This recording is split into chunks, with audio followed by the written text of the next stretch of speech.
Митревски, голманот на македонската репрезентација, еве не очекува бараш двомеч со Романија, прво скалило до пласман на Мундијал. Твоите очекувања кои се од овој двомеч? Со оглед на тоа што краток период сме заедно во овој бараш, за овој бараш, претходно имавме спремено неколку работи за европско првенство, за квалификацијскиот циклус и мислам дека можеме да одговориме на задачите кои што ни ги задава стручниот штаб. Би требало да одиграмо на нашето најдоброто, па со две добри утакмици да се пласираме во следниот бараж.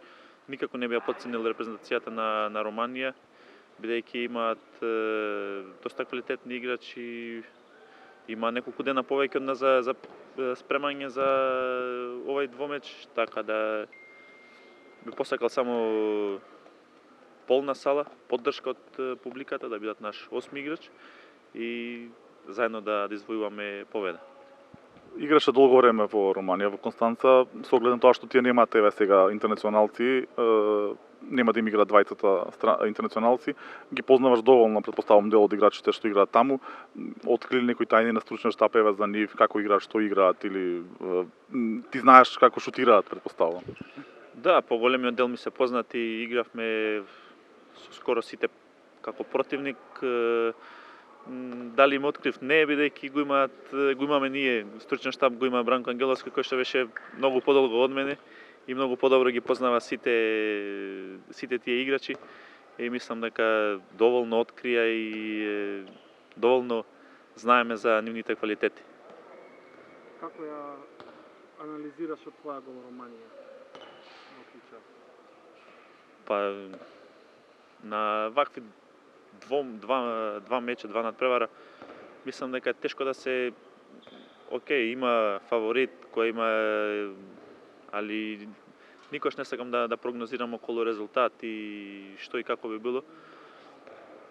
Како што кажав, има доста квалитетни играчи, селектор кој што е сега тренер во романска екипа, има неколку играчи кои што ги тренира, ги спрема за овај бараш. Видовме на тие неколку последни надпревари Лига шампиони каде што тие баш четворица добиваат поголема минутажа и не би се опуштил да кажам дека сме фаворити и дека ќе добиеме лесно.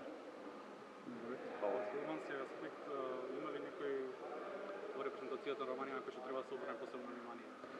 Па има доста незгодни се сите, имаат добри леви крила, десни крила, пивоти, бекови исто, така да имаат добра транзиција. Можда поединечно нема некој кој што одскокнува премногу, но сите како целина се сосема солидна репрезентација. Иако им недостасуваат неколку првотимци.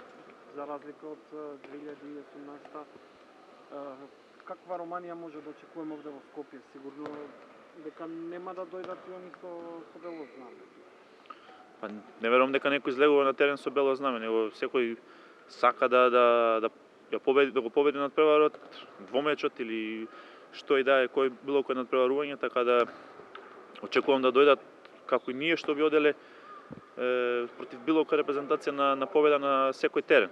А са реалноста и случувањата на надпреварот е сосема друга приказна, дали тоа ќе биде за тоа што тие се спремали или за тоа што ние сме се спремали. Благодарам.